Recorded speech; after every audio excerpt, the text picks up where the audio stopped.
మందిరానికి వచ్చి పోయే వాళ్ళంతా అయ్యా మాకు ఇది చేసి పెట్టు, అయ్యా మాకు ఇది చేసి పెట్టు అని అందరూ అడుగుతా ఉంటే దావీదు ఉన్నాడు, చూసారా, అయ్యా నేను నీకేం చెయ్యాలి, నేను ఎట్లా నీ పనికి ఉపయోగపడాలి, నేనేమో దేవదారు కర్రతో చేయబడిన ఇంట్లో ఉన్నాను, నీవు డేరాల మధ్యలో ఉన్నావే, నీకు చక్కటి మందిరం కట్టాలి.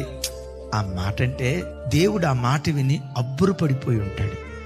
అక్కడ అంటాడు, ఇశ్రాయేలీయులను 40 సంవత్సరాలు అరణ్యంలో నడిపించిన దినం మొదలుకొని న్యాయాధిపతులు పరిపాలన చేసిన కాలం వరకు, సౌలు కాలం వరకు నేను ఎప్పుడైనా ఎవరి యొద్దకైనా వచ్చి నాకు మందిరం కట్టించమని అడిగానా అంటాడు దేవుడు అక్కడ.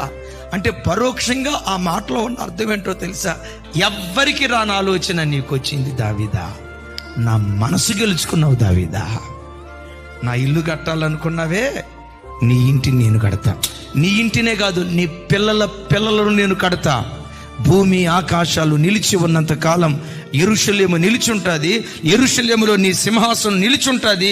ఆ సింహాసనం మీద నీ పిల్లల పిల్లలు రాజులుగా ఉండి పరిపాలన చేయటం